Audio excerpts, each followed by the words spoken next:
Imagine a garden, teeming with vibrant colors, sweet scents, and a symphony of life. Each flower, unique and captivating, contributes to a harmonious landscape.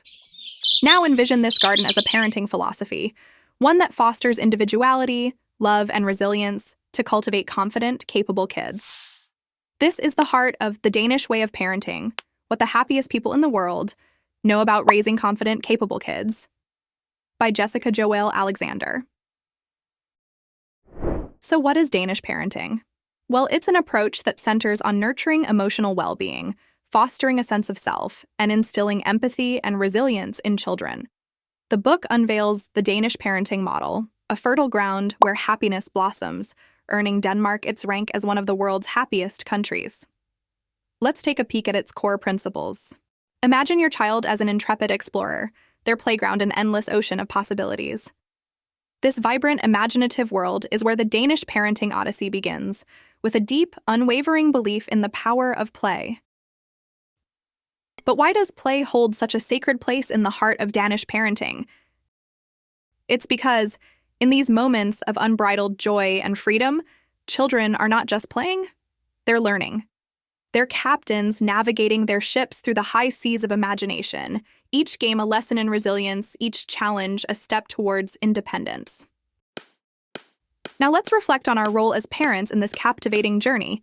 Are we the rigid locksmiths, meticulously crafting every aspect of their experiences, or the gentle guardians who provide the keys for their creativity to unlock? The Danish way prompts us to embrace the latter approach, to step back and let our children pick the locks of their play.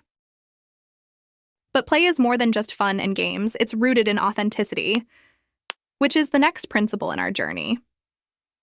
Authenticity is not just about honesty, it's about fostering an environment of trust, understanding, and vulnerability.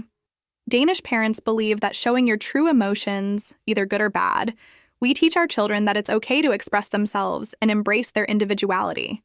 They learn that, like the colors of the rainbow, every emotion has its place and purpose. But how can we as parents cultivate authenticity in our children's lives and relationships? Be honest with your child about your own thoughts, feelings, and experiences. For example, you could say, "I made a mistake today, and it made me feel embarrassed. But I know that everyone makes mistakes, and it's okay to admit when you're wrong." By embracing our imperfections and being honest about our feelings, we set an example for our children to follow. It's like giving them a compass, guiding them towards a path of emotional intelligence and self-acceptance. Remember, authenticity starts with you, so it's important to model the behavior you want to see in your children. Be genuine, honest, and open with your own thoughts and feelings, and your children will follow your lead. As we embrace authenticity, we find it naturally intertwines with our next core principle, reframing. The Danes teach us that life is about seeing beyond the shadows and seeking out the silver lining in every situation. It involves changing the way we think about a situation, looking at it from a different angle, and finding new ways to approach it. Reframing is a simple yet powerful tool that parents can use to help themselves and their children develop a more positive and empowering mindset. As parents, we all face challenges in raising our children. Whether it's dealing with a difficult child, navigating the ups and downs of adolescence, or helping our children succeed in school and in life, there are times when we may feel overwhelmed, frustrated, or uncertain. It's in these situations where it's hard to focus on anything else but the negative. For example, if a child is struggling with a particular subject in school, instead of focusing on their struggles, a parent can reframe the situation by focusing on the progress their child has made in other areas. At first instance, it can be easy to lose your cool. However, using empowering language is a powerful technique for reframing. By using phrases such as, "we'll figure it out together," parents can help their children feel more capable and confident in the face of challenges. When we are able to reframe our thinking and approach challenges with a positive attitude, we are more likely to feel grateful for the good things in our lives. This extends to our children and their outlook on life with whatever challenges they may have to overcome in the future. We've explored the vibrant realms of play, the sincerity of authenticity, and the positive perspective of reframing, all essential and somewhat more straightforward elements of the Danish parenting philosophy. Now let's navigate the more challenging waters.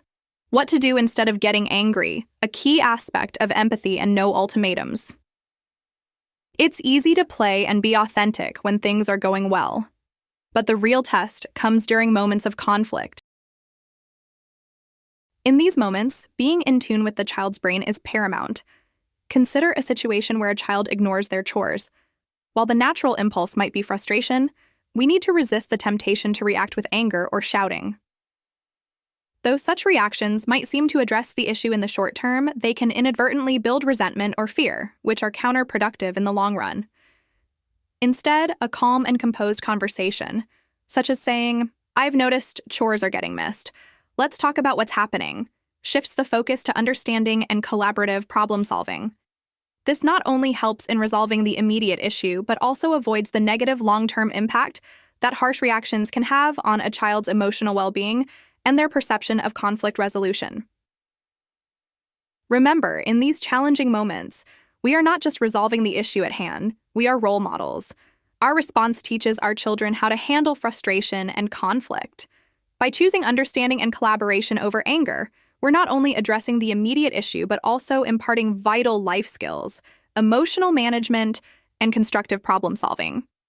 In fact, a study published in the Journal of Family Psychology found that children who experience this kind of empathetic, problem-solving approach from their parents develop better emotional regulation and social skills. Finally, the culmination of all these principles is found in Togetherness and Hygge. This embodies the essence of Danish parenting, where a supportive and empathetic family environment fosters a sense of belonging and joy. The Danish Way of Parenting places a high value on togetherness and hygge, a concept that can be difficult to define but is often described as a feeling of coziness and contentment in the company of others. Hygge is all about creating a warm and inviting atmosphere that fosters connection and comfort, and it's a central aspect of Danish family life. In a world where technology and busy schedules often pull us apart, it's easy to lose sight of the importance of togetherness and connection. But Danish parenting reminds us that by prioritizing time spent together and creating a warm and inviting atmosphere in our homes, we can build strong and lasting relationships with our children. So, how can we embrace hygge and togetherness in our own families? It starts with creating a warm and inviting home environment, free from distractions like phones and screens. This can be as simple as lighting candles, playing soft music, and snuggling up with a cozy blanket on the couch. Danish families also place a high value on sharing meals together and prioritize family dinners as a time to connect and catch up on the day's events. Hygge also involves finding joy in simple pleasures and activities. This can be anything from taking a leisurely walk in nature to playing board games or baking together as a family. By finding joy in these simple moments and activities, we can create a sense of togetherness and connection that strengthens our family bonds. And that brings us to the end of our discussion. Thanks for tuning in to our video on the Danish Way of Parenting. Whether we are Danish or not, we can all learn from the values and practices of Danish parenting and apply them in our own families to create a more connected and loving home environment. If this exploration of Danish parenting has sparked new ideas or resonated with you, please share your thoughts in the comments below. Don't forget to like, share, and subscribe for more insightful content.